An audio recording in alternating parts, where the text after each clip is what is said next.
Oi, gente, boa tarde a todos. Meu nome é Alessandra Afonso, sou assistente social da Capemisa.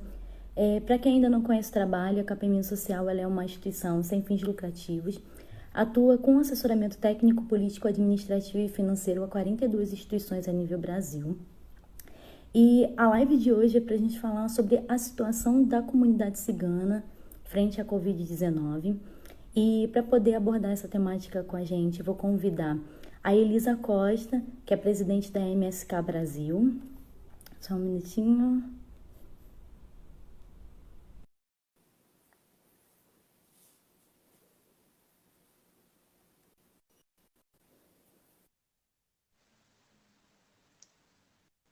Oi, Olá, Elisa, boa tarde.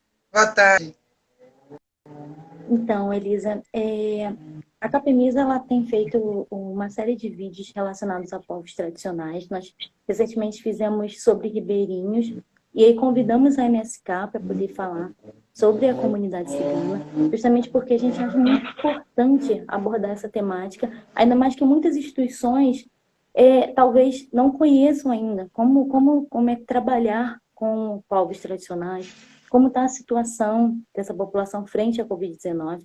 Então, assim, foi muito importante para a gente para chamar aqui nesse momento para explicar como está a situação da comunidade cigana frente a esse momento de crise, frente a esse momento de pandemia. De antemão, agradeço muito essa presença, em nome de toda a equipe da Capimento Social, da nossa presidente Janete, por você se disponibilizar, abordar essa temática e poder passar um pouco da sua experiência para as nossas instituições parceiras e também de organizações que estão nos assistindo agora. Primeiro eu quero agradecer o convite. A Capemisa Social sempre foi uma parceira da MSK desde 2015 e vários avanços que a MSK Brasil conseguiu instituir, organizar e dar uma valorização grande a esse processo, nós contamos sempre com a ajuda da Capemisa. Então, eu acho que é de extrema importância a gente falar sobre o tema. São dias muito corridos, são situações que nós estamos vivendo hoje no país muito controversa, uma situação muito controversa. Nós temos várias informações que não se encaixam, né? E é muito importante a gente passar isso, passar essa informação, fazer essa discussão, entrar em contato com as pessoas, para a gente poder colocar isso num patamar realista, né? É, uma das estruturas que mais... Vocês estão me escutando, né? Tá tranquilo. Tá. Sim, Uma das estruturas que mais tem complicado todas as ações, vamos dizer assim, todas as ações, dos povos ciganos no Brasil, como um todo, é a gama de estereótipo em relação a, às situações cotidianas, às situações do dia a dia, né? A gente chama isso muito claramente de racismo institucional, e prezar pela qualidade de informações é uma coisa extremamente importante. Então, o que a gente tem hoje a nível de Romá no Brasil? Né? Todos os ciganos, todos eles nas suas etnias, nas suas várias denominações familiares. Primeiro que não é uma estrutura única, ela não pode ser vista de uma forma única. Nós temos hoje no Brasil, esse país com uma dimensão continental, que é o nosso, nós temos hoje registros de populações, casas.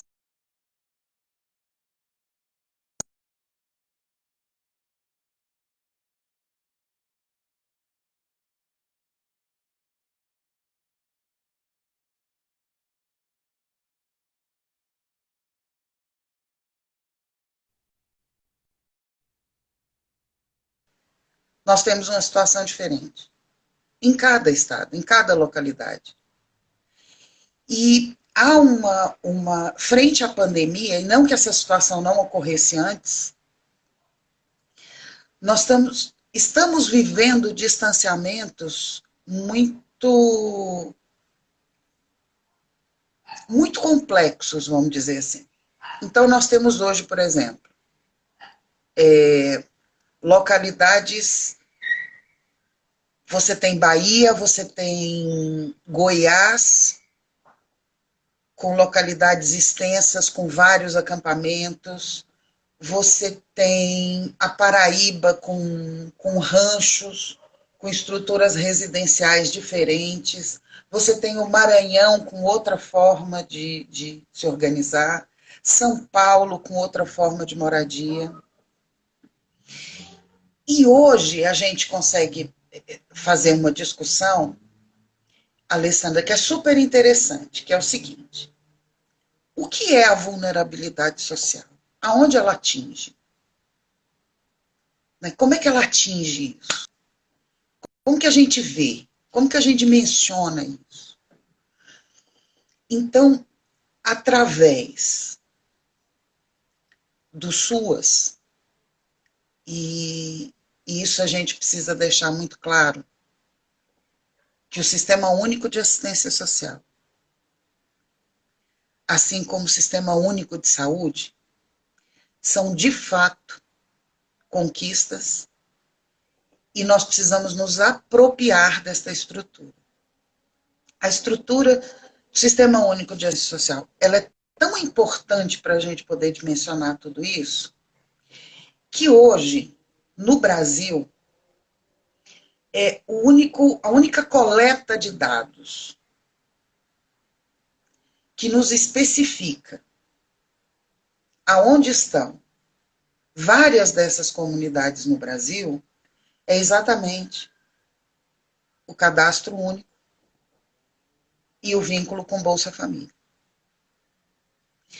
E nós podemos acompanhar a importância do sistema da busca ativa, que hoje está servindo e servindo de uma forma extremamente importante, porque conseguiu atingir várias comunidades e várias pessoas, né, pertencentes a essa etnia, que de fato precisavam dessa ajuda.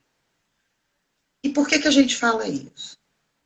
Um dos danos do racismo institucional é você esquecer a história de um povo ao longo do século, excluir ele da parte política, da parte pública, do cotidiano dessas pessoas e moldar isso com um bloco de estereótipo fácil de você identificar. Então, quase todas as pessoas hoje, elas conseguem fazer uma identificação cheia de caracteres, do que seja, mas caracteres folclóricos, do que seja essa população, do que seja esse povo, né, do que sejam essas pessoas.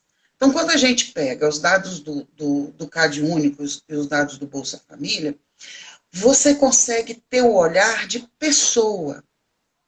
Por quê? Uma das nossas discussões é exatamente essa. Se a gente possui números, atrás dos números, nós temos pessoas. Mas se nós não tivermos números, nós não temos pesquisa. Se nós não tivermos pesquisa, nós não vamos conseguir direcionar política pública específica. Então, uma das lutas da MSK tem sido isso. Primeiro, é importante, é fundamental, está no universo folclórico das pessoas, e é um universo também existente, os acampamentos ciganos? Sim, eles existem, eles têm uma quantidade mínima hoje espalhadas pelo Brasil, não são todos os estados, mas nós temos vários. Agora, e essa outra parcela da população que vive em condições, alguns em condições subhumanas, em casas. Alguns pela intolerância em ranchos mais afastados. E eu digo intolerância para vocês, é uma intolerância clássica. Vamos pegar aí rancho em Alagoas. Nós tivemos um processo sério de dengue, de várias outras doenças provocadas pela falta de saneamento básico. Por quê? porque a coleta de lixo não passava na rua do rancho para coletar. Passava antes, passava depois, passava na rua de baixo, passava na rua de cima, mas não passava ali para a coleta do lixo. Nessa mesma localidade, tinha um rapaz com síndrome de Down. Precisou ser feito toda uma estrutura para esse rapaz ser atendido com o SAMU. Aí nós começamos a fazer toda uma discussão, e hoje, é claro que essas condições mudam. No estado de Alagoas, na Secretaria da Mulher, nós temos hoje uma mulher que pertence, que tem um recorte étnico, né? E ela é descendente de indígena. O olhar muda. Então, a primeira coisa que a gente precisa para analisar as situações hoje, tanto cotidianas, quanto urbanas, quanto periféricas, quanto em qualquer região do país, a gente precisa modificar o olhar da gente. E a gente precisa começar a construir um novo paradigma, uma nova visão, sem a visão do aculturamento. E isso tem sido extremamente importante. Nós tivemos, na cidade de São Paulo, algumas demandas que nós enviamos para o Ministério Público, para ele dar uma atenção especial a algumas situações que estavam acontecendo em São Paulo. A abordagem, ela precisa ser modificada. A abordagem precisa ter esse novo olhar. Quando a gente chega no meio das conclusões, a gente percebe o seguinte: você tem hoje no Brasil um posto folclórico sobre o que sejam as comunidades, e nós temos uma realidade que é invisibilizada.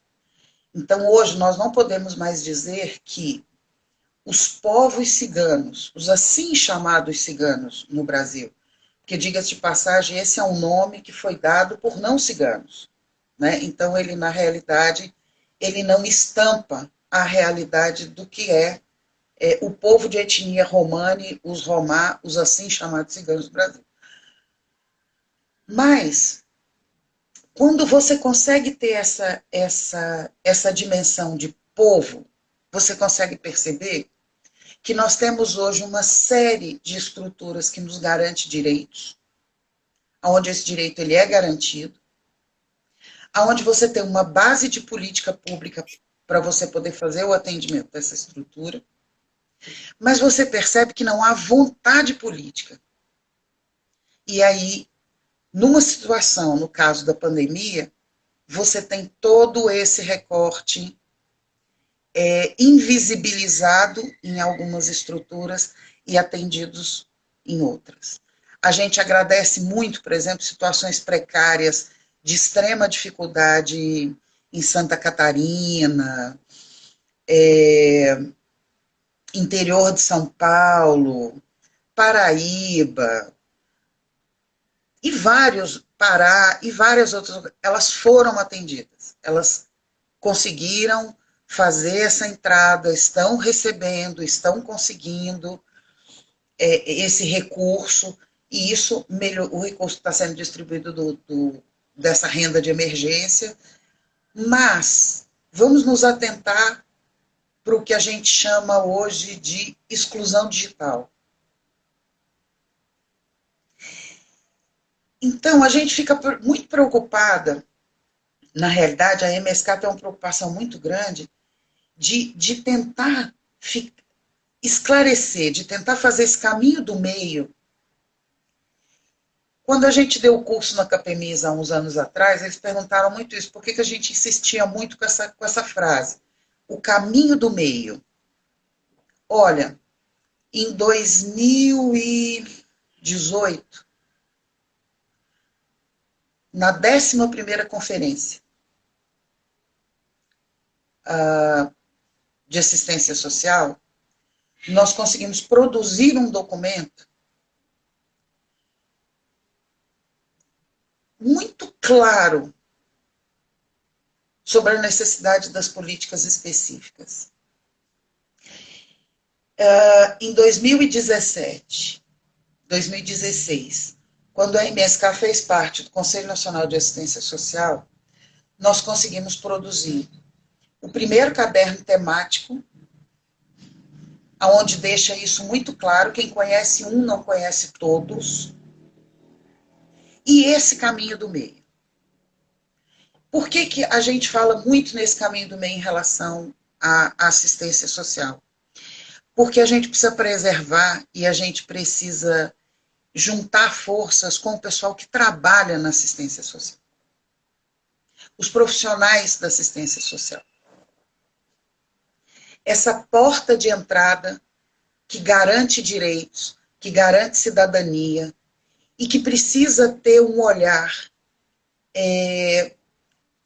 não é um olhar diferenciado. Hoje a gente usa muito essa palavra em termos de pandemia, Alessandra. É um olhar humanizado. O que nós temos visto hoje no Brasil é uma falta de humanização. As pessoas estão perdendo a capacidade de ouvir, a capacidade de compreender, a capacidade de sair do seu lugar de conforto e compreender qual é a estrutura daquela outra parcela que eu não conheço. Então, quando a gente vai pensar nessas vulnerabilidades, um exemplo muito tranquilo são os serviços do CRAS e do CREAS. Eles não são baseados numa estrutura única. Você não entra no CRAS, você não entra no CREAS e pega uma estrutura e faz essa movimentação como se todas as pessoas fossem exatamente iguais. Você não faz isso. É exatamente essa a importância do olhar. Dentro do povo romani, nós temos essa diferenciação. Nós temos hoje, por exemplo, um processo que está sendo muito delicado para se tratar, que é a saúde dessas populações, a pressão psicológica, o adoecimento contínuo, o adoecimento provocado pela pandemia, o folclore criado. Tem um folclore que foi criado em 1938, 1940, que é vastamente conhecido pela maioria das pessoas que ainda se preocupam em estudar um pouquinho da história, e isso seria muito interessante, que foi logo no período da Segunda Grande Guerra Mundial. Um dos mitos que mais foi produzido, e não só lá, como anterior também, mas vamos pegar esse que vamos chegar à conclusão de que fora esta pandemia foi uma estrutura mais recente, né? Segunda Grande Guerra Mundial, o nazismo, a época do nazismo. Nós tivemos um processo nessa época que dizia muito claramente que os ciganos espalhavam as doenças, aqueles que transportavam doenças. Nós tivemos situações similares no Brasil já. Este ano, nós estamos falando, gente, de 2020. Então, quando a gente comenta racismo institucional, caminho do meio, folclore, comunidades ciganas, nós precisamos ter uma visão vasta desse protocolo, vasta desse processo. Esse processo atinge um nível de depressão que está aumentando a cada dia que passa. Nós precisamos fazer marcadores epidemiológicos, nós não temos como fazer isso. Não existe fomento para pesquisa. Existe uma tentativa oposta aos programas que a gente veio desenvolvendo, a uma das visões da Capemisa, que é fantástica. Vou te dar o mecanismo para você conseguir lutar e conseguir avançar dentro dos seus processos, dentro do seu protocolo. Essa sempre foi, desde que a gente conhece, ou que a gente tem mais intimidade com essa parceira, que é a Capemisa Social, a gente sabe desse protocolo. Vamos avançar nisso, vamos descobrir conhecimento, vamos dizer como que você usa mecanismos e através desses mecanismos você alcança uma qualidade de vida melhor, você consegue avaliar isso de outra forma, você consegue instruir pontos que ainda estão fechados, mas você consegue trabalhar com essa estrutura. Então, a partir deste pensamento da Capemisa, raciocina comigo o que é distribuir nos estados brasileiros, mais o Distrito Federal, esta diversidade entre etnias, que são várias. Se a gente for dizer o que tem em comum essa etnia, só a perseguição. A polícia, o folclore,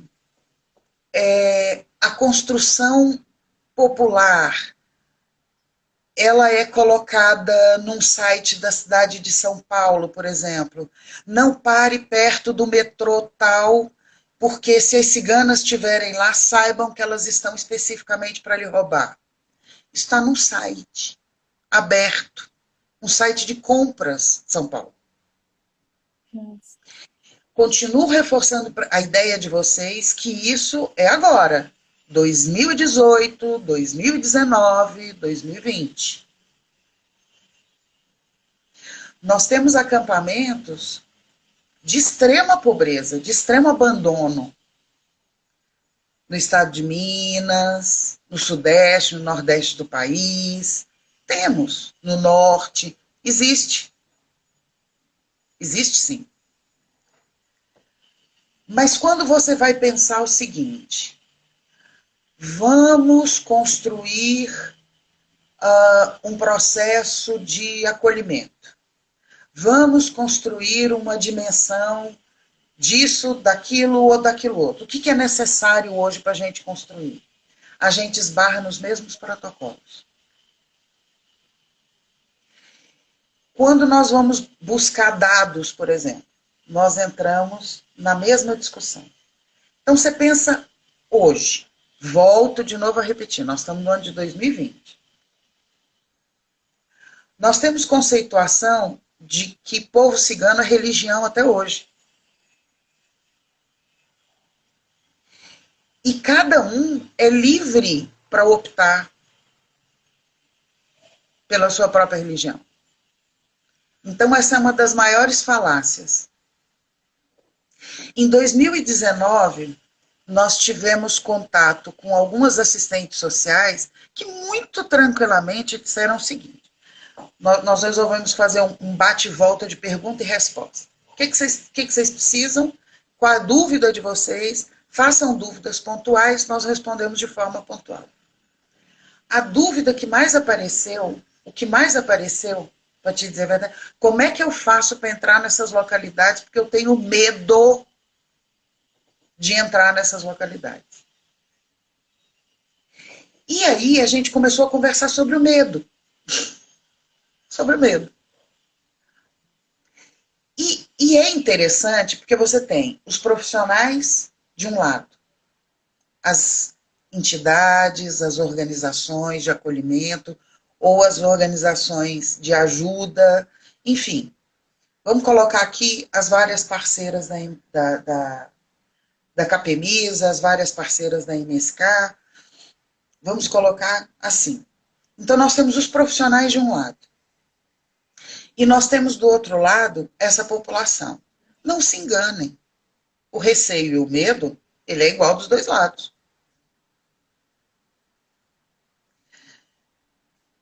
Nós tivemos um abandono das políticas públicas relativas a esses povos no Brasil durante séculos.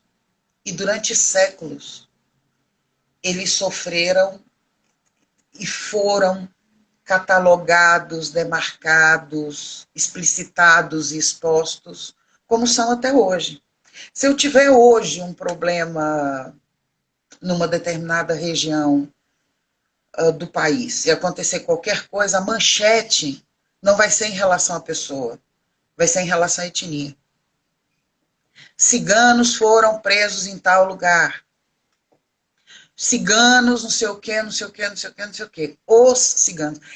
Então, primeiro a gente precisa ter o respeito ao indivíduo. E volto de novo à importância dessa análise do cadastro único, dessa análise que é feita, dessa busca ativa que foi feita, dessa construção que foi feita. A partir de 2011,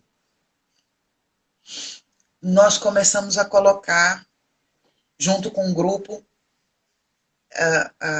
grandes parceiros, organizações da Romar no Brasil, colocar pontualmente, começar a discutir políticas pontuais e políticas específicas. E tivemos vários avanços, vários, não foram poucos. Hoje, na pandemia, a gente percebe isso. Acho que o caos teria sido muito maior do que foi. E vou colocar algumas coisas bem pontuais, Alessandra. Primeiro, olha só.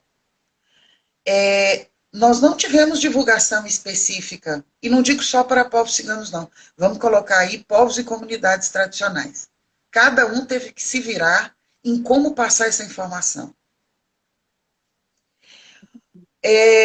Nós não nos atentamos antes para o que a gente chama de exclusão digital. Hoje a gente já sabe que mais de 30% da população não tem acesso a esse meio digital. Então você imagina isso para fazer o cadastro. Quando a gente fala de povos ciganos e povos comunidades tradicionais, mas principalmente dos povos ciganos do Brasil, a gente gosta muito de dizer uma coisa. Nós estamos falando de um Brasil que o próprio Brasil desconhece. Porque o processo é esse. Nós não temos dados. Os dados que nós temos são insuficientes. Nós não discutimos com ele.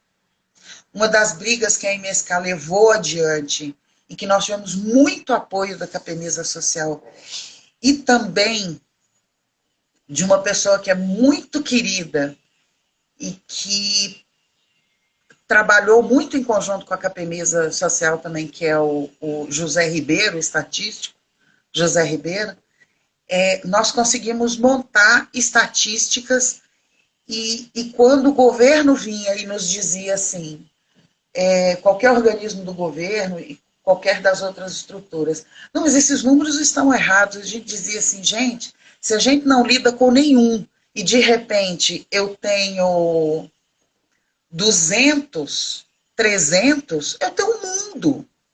Porque o número que eu trabalhava anteriormente era 0. Então a pandemia chegou e ela chegou sem levar em conta as várias formas de residência, as várias formas de trabalho. Ninguém pensa nos trabalhadores informais que não tiveram acesso ao benefício, porque houve também muito problema em relação ao benefício. Né? Nós fizemos, a MSK tem vários polos no país, e a gente conseguiu meio que agilizar e colocar várias estruturas para tentar ajudar a fazer essa inscrição quando você percebia que a dificuldade estava alta. Né? E ela foi feita por pessoas pertencentes à etnia. Então, quando a gente trabalha as nossas próprias coisas,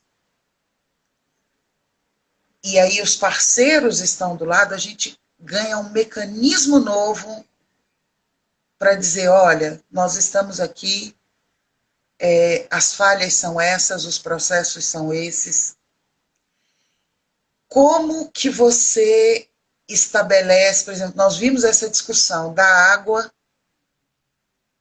da limpeza, da necessidade de se lavar as mãos em localidades urbanas, né?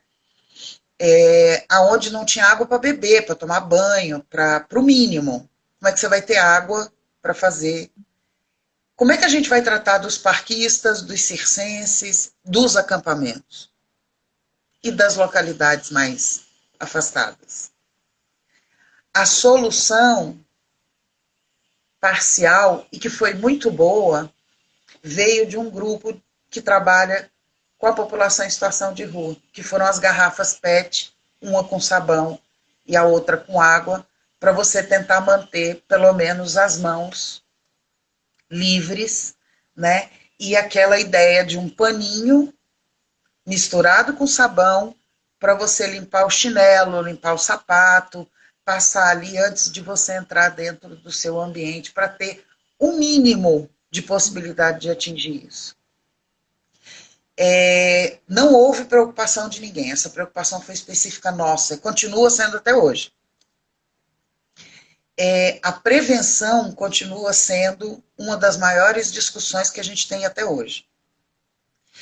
Então, o uso de máscaras, nós conseguimos ganhar máscaras. Tem um grupo fantástico da Musa, são mulheres maravilhosas, elas doaram 1000 máscaras. Depois nós recebemos de várias outras parceiras, da Pestalozzi de Canoas, do Reúne Suas de Sergipe.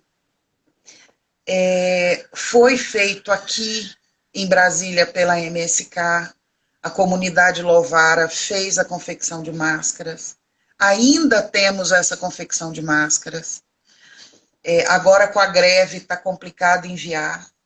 Mas a gente fez kits para poder enviar, que eram máscaras. Ganhamos da farmácia Dias da Cruz sabonetes, porque é uma preocupação, sabonetes líquidos, porque é uma preocupação muito grande com o álcool A70, né? Ele pega fogo muito rápido e as queimaduras se multiplicam, o risco de queimaduras se multiplica, a quantidade de crianças envolvidas em todas as estruturas familiares dos povos ciganos no Brasil é muito alta.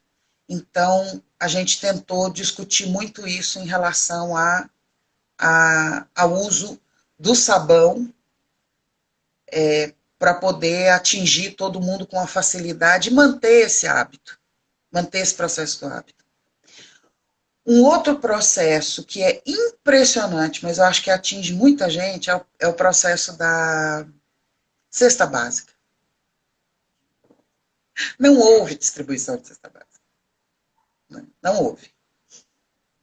Na realidade, houve alguns estados, Mato Grosso conseguiu, um pouco, direcionada a uma determinada localidade. Parece que não houve outras reconduções, houve só uma. Isoladamente, porque o acordo de levar isso aos estados, e os estados fazerem essa distribuição, não atingiu, como a gente gostaria, nem 1/3 do que era necessário atingir. E aí a gente volta de novo naquela discussão, que é o racismo institucional. Por quê? Porque você tem o pessoal na itinerância. Então, olha só, você tinha, vou dar um exemplo só,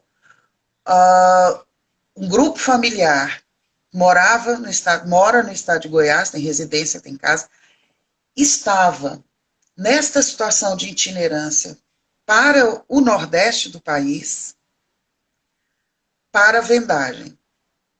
Então, aluga-se uma casa, ali no caso era esse, estavam ali para as vendas e tudo mais, nas feiras, nos comércios e tal.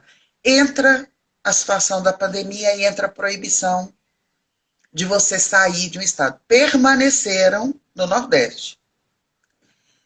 Vão procurar o sistema da assistência social porque precisam da bolsa, porque precisam dessa cesta básica. Essa reclamação foi quase geral. A cesta básica é uma qualidade muito ruim e muito pequena. Então, ela não segurava, na maioria das vezes, 15 dias. E quem recebeu dessa vez não recebia na próxima. Nossa. Né?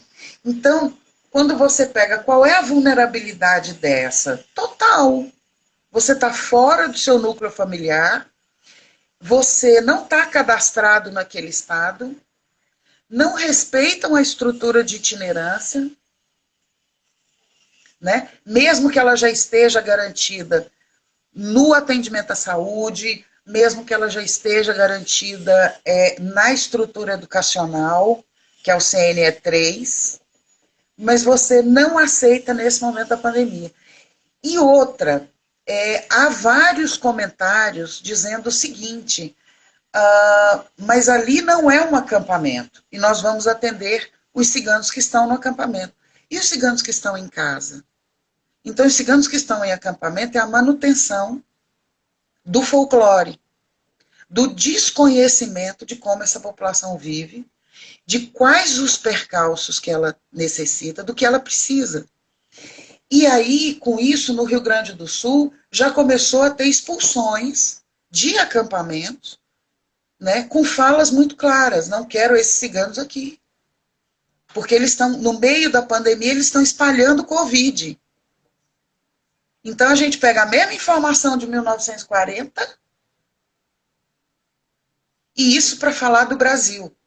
Essas demonstrações ocorrerão na Bulgária, no período da pandemia, ocorrerão na Espanha, ocorreram em Portugal, e você tem informações do Ministério de Direitos Humanos do atual governo brasileiro, da mulher e da família, né? Que tudo isso está sendo assistido. Então a gente não sabe que tudo isso é esse. Porque de fato não está chegando. O que chega são organizações de ajuda em alguns locais. Chegou com muita luta essa ajuda para quem já estava cadastrado, para quem já tinha o processo do Bolsa Família, dos outros teve uma dificuldade. Vamos lembrar que normalmente não só para povos ciganos, mas toda a população brasileira com uma renda muito baixa, já em situação de pobreza, na sua grande extensa maioria, são analfabetos. Então, para entrar essa inclusão, para entrar tudo isso, mais o fato de serem ciganos, foi e está sendo muito complicado. Então, a visão que a MSK tem hoje é que, de fato, se acentuou muitas coisas que a gente precisa rever a nível de humanidade. A gente precisa ter um olhar de acolhimento muito grande, como acolher, a forma que a gente precisa acolher, quais as necessidades prementes. Eu achei tão bonita a atitude de uma conselheira tutelar de Urânia, em São Paulo, porque ela ajudou a transmitir as informações locais de cuidado e de atenção a toda a comunidade daquela cidade, que são mais de 18 famílias, com criança para nascer, como fazer, de que forma fazer. Então, mais uma vez, não que isso não seja uma coisa boa, mas mais uma vez, infelizmente, houve a ausência do Estado, muito forte, mas houve uma união também, uma necessidade de sobrevivência.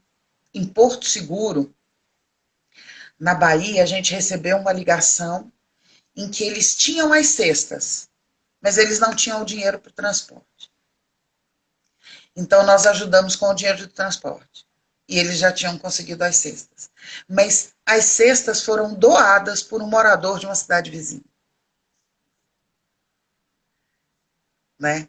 Há pouco tempo atrás, nós recebemos das aldeias infantis SOS em São Paulo, de Poá, caixas de biscoitos. E aí, vocês estão precisando? Precisamos. Fomos lá, recebemos, fizemos a distribuição. Reforça muito essa identidade, principalmente isso que a gente está tendo aqui agora, dessa necessidade de se especificar. Cada região ou cada local precisa de uma coisa diferente. A gente tem comunidades, por exemplo, como famílias na região de São Paulo, que estão precisando de cesta básica, por exemplo. Mas não necessariamente estão em acampamentos. Porque, inclusive, os acampamentos em várias localidades assim, eles estão mais visíveis. Então, você consegue fazer um cadastro mais rápido e esse cadastro entra no circuito e as pessoas passam e vêm. Então, eles têm mais possibilidade de serem atingidos, de serem assistidos, de serem vistos, né? de estarem ali recebendo. Mas nós temos uma gama enorme que parou de trabalhar, deixou de trabalhar e que agora já chegou no limite. E com isso, a gente tem um índice muito alto também dessa vulnerabilidade psicológica. Então, nós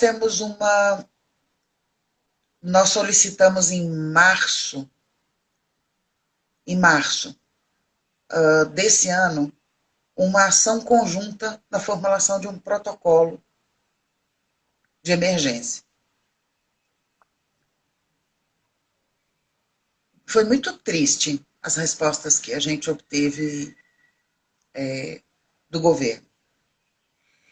Nós tivemos alguma ideia e alguma ajuda nessa distribuição, porque quando a gente fez esse pedido, a gente fez a 6ª Câmara no Ministério Público Federal e alguns ministérios públicos de alguns estados tiveram esse alerta ou começaram a discutir isso, e com isso nós fomos trabalhando e trazendo parceiros, amigos, e começamos a fazer um movimento em várias partes, assim como outros grupos também fizeram, porque existem situações onde, e isso a gente chegou a notar, que nós teríamos fome extrema, e realmente esse não é um fato ilusório.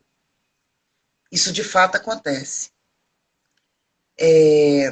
Tem regiões no Nordeste extremamente desassistidas, com problemas seríssimos,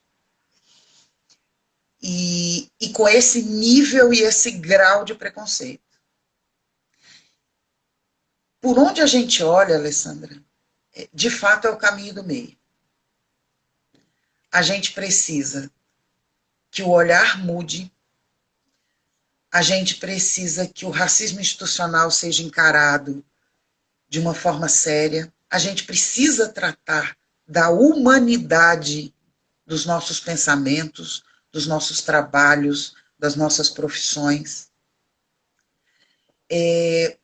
Nós realmente precisamos compreender que quando você tem recorte étnico no país, como é o caso dos povos ciganos, você não tem a fantasia de cigana para o carnaval.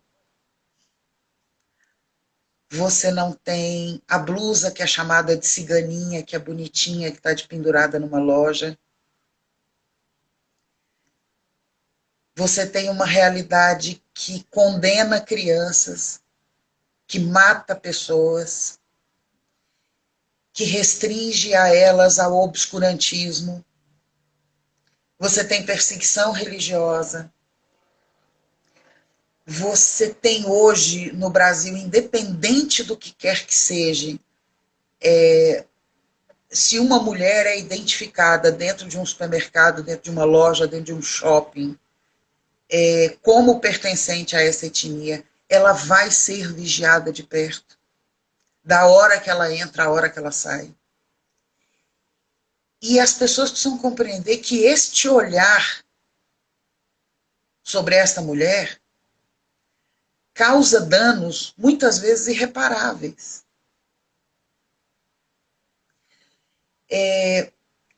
Nós precisamos, e a gente tem se preocupado muito em construir, em trabalhar, em analisar, e a partir da análise desses microdados, tanto dos escassos, super escassos que são produzidos de forma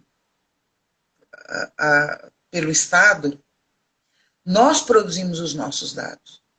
Né? Nós estamos construindo ao longo dos anos aí uma rede de informação crível para a gente poder atingir de fato, afora o folclore, todas as questões que de fato são necessárias. Então, a gente sabe, e a gente pede muito que a pobreza, que a miséria, que a discriminação, que o preconceito não seja uma herança para o povo romano no Brasil. Mas que as pessoas precisam compreender que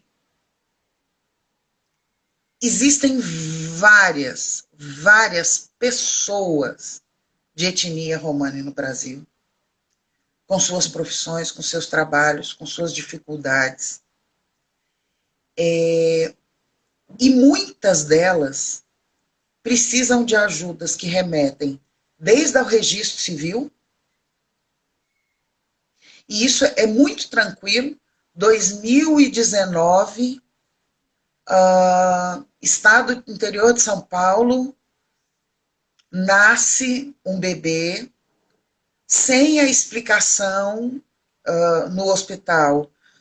O teste do pezinho, aquele papelzinho amarelo, foi confundido pelos pais como documentação.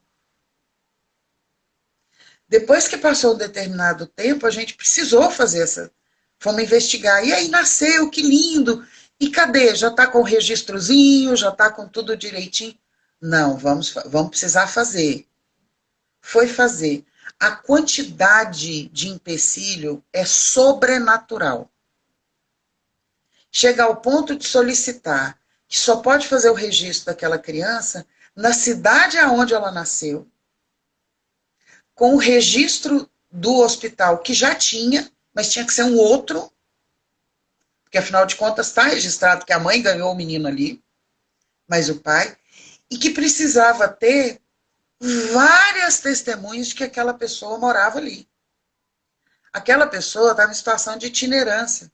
Ela estava ali nos 2 últimos meses e acabou ganhando o menino ali. Os avós maternos, os avós paternos, todos juntos, não adiantou. Foi preciso entrar com a Defensoria Pública para a gente conseguir, depois de muita luta, que aquele ali era um processo que podia ser resolvido de uma forma muito mais tranquila. Quer dizer, nós resolvemos isso em 2019 e isso aconteceu em 2018, no início de 2018. E nós vamos conseguir resolver isso no início de 2019, um ano. Agora, é um exemplo que eu posso multiplicar por muitos. De fato, o olhar é capaz de mudar muita coisa. Então, o que a gente precisa, na realidade, é fazer uma instrução com indicativos, estruturas mais pontuais, estruturas mais realistas. É como o Plano Nacional de Saúde Integral do Povo Rom que foi aprovado. Nós precisamos criar, na Bahia, para um atendimento em Camaçari, um protocolo de emergência. Por quê? Porque para todos os cidadãos, fiquem em casa. Agora, uma vila no meio da cidade de Camaçari, com 50 pessoas, elas, 50 pessoas, tiveram que se deslocar, essa foi a ideia do secretário de saúde, se deslocar para ser atendido no posto. Então, nós tivemos que construir um protocolo para dizer o seguinte, olha, saúde da família tem nessa região. Então, vamos pegar 3 profissionais da saúde da família, deslocar uma manhã nesta localidade fechada com essas 50 pessoas, que é uma rua que é fechada, que é casa de um lado, casa de outro, casa no fundo, todos da mesma família. E vamos fazer o atendimento lá. Porque faz o teste, faz a prevenção, você tem todos ali juntos, todos. Mas não, a solução foi essa. O que é isso? Isso não tem outro nome. Isso se chama, querendo ou não, achando bonito ou não, racismo institucional. Né? O abandono é uma prova de racismo institucional. As falas, como houve a fala, como houve a fala do ex-ministro da Educação, na reunião que foi ao ar, eu odeio esse termo. Eu odeio o termo povos ciganos. Todos são iguais. Nem os jornais, o nível de discriminação é tão alto que nessa frase ele citou povos ciganos e povos indígenas. Só apareceu povos indígenas. Nem a mídia divulgou a expressão de ódio do então ministro da Educação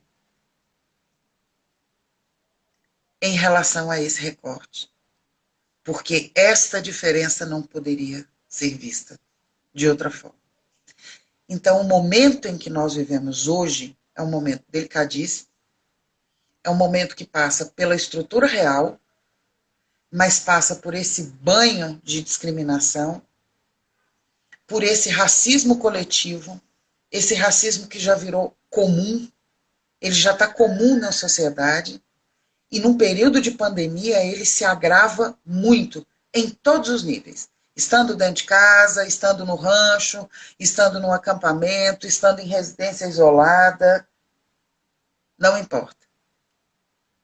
Não importa. Ele amplia e ele vem atingindo cada vez mais. O que a gente precisa saber, e que é uma meia-culpa que a MSK tem que fazer com a Capemisa também, que é de enviar para deixar na nossa caixinha, dentro da Capemisa, para ser distribuída, para ficar online, todos os avanços que continuaram, que foram os protocolos de atendimento que saíram, essas estruturas, para que as pessoas, para que seja mais um local de distribuição, de entendimento, porque a gente ouve muito absurdo. Muito absurdo. Né? Não temos políticas públicas para ciganos no Brasil, não temos trabalho que referencie isso, mais de 90% da população cigana é analfabeta. A gente tem tantos mitos e tantas... Né? Não há sistema de atendimento, não há isso, não há aquilo, não há aquilo outro. E, por outro lado, a gente tem uma gama, uma necessidade do aculturamento desse povo, que é uma coisa terrível. Então, a gente precisa desmistificar, e a gente desmistifica na luz do conhecimento. É claro que a gente precisa da luz da boa vontade, a gente precisa do raciocínio humanitário, do raciocínio humano, para a gente poder começar a discutir que eu gostaria muito que a nossa Constituição brasileira, no seu artigo 5º, estivesse em pleno uso. Mas não está. Então, nós deveríamos ser, de fato, iguais. Mas esta igualdade não nos chega. Então, num período onde o Brasil abandona sucessivamente o padrão de equidade, a gente precisa se voltar para a necessidade de ampliar as relações sociais, as relações humanas, cada dia que passa. Exatamente. Elisa, desculpa te interromper, mas é porque o Instagram ele vai derrubar a nossa ligação, que Sim, ele limita a 1 hora só. Acredito que, assim, eu acho bem importante continuar reforçando isso, justamente porque, infelizmente, sabemos que é um passo bem de formiguinha para quebrar estereótipos, né? Então, assim, eu acho que é muito importante a gente sempre reforçar e cada vez mais passar informações para que as pessoas possam começar a ter esse novo olhar, como você mesma falou. E ainda mais assim, me corrija se eu estiver errada, mas de repente, por causa dessa barreira cultural, até mesmo a questão de documentação, né, nas comunidades ciganas acaba ficando um pouco complicada porque tem todo esse preconceito, então fica um pouco mais difícil para eles conseguirem tirar a documentação e conseguirem também acessar os serviços.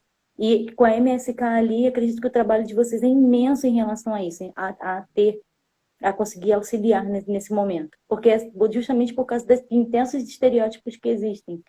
E esse passo para poder conseguir modificar isso, claro que está tendo muitos avanços, mas ainda acho que tem muito caminhar pela frente, né? Para a gente poder conseguir mudar esse olhar, mudar, porque eu mesma já ouvi várias coisas em relação à comunidade ciganas, e só quando você falou em relação a assim, cigano, não são todas as ciganas que mexem pulseiras, não são todas as ciganas que rodam saias, não são todas as ciganas que leem mãos. Então, já ouvi várias coisas. Eu acredito que muitas pessoas que estejam nos assistindo e que vão nos assistir depois também já tiveram esses pensamentos, porque é algo que foi passando, né? Então, assim, é muito importante continuar, né, nessa temática, continuar abordando essas questões para poder as pessoas começarem a ter esse novo olhar e perceberem que todos somos iguais e não tem essa diferenciação, não pode ser. Direito é direito. Então a política tem que ser igual para todo mundo. Então, assim, acredito que é muito interessante até mesmo que as pessoas que assistiram a live buscarem conhecimento, buscar entender, buscar ler mais em relação à temática, em relação a povos tradicionais, comunidades tradicionais, para justamente começar a modificar mesmo em relação a isso. Eu peço desculpa te interromper, mas é porque daqui a pouco ele desliga, aí a gente não vai conseguir mais falar e não vou poder mas me a gente já despedir. sabia disso, né? Nós já sabíamos disso. É, porque ele O tem assunto é limite em vasto. 1 hora. O que eu me comprometo, Alessandra, é enviar para vocês, porque esse último período foi muito corrido, tanto para a Capemisa quanto para a gente, né? Mas essa parceria, ela sempre foi muito grata. Então, a gente precisa retomar de novo todo o protocolo de informação e vocês repassam para todas as nossas parceiras. A gente fica aqui à disposição do que vocês precisarem nos estados, se alguém desejar e a gente puder atender, estamos à disposição, sempre. Ah, sim, muito obrigada, Elisa. Mais uma vez, em nome de toda a equipe da Capimento Social, da nossa presidente Janete, agradeço muito por você ter nos auxiliado com essa temática, auxiliar as instituições que estão nos assistindo agora, para poder passar um pouco mais de conhecimento para todo mundo. Obrigada mesmo. Até a próxima. Foi um A prazer gente que revê-la. agradece. Beijo. Tchau, dá Tchau. um beijo em todo mundo. Tá ok. Tchau. Tchau.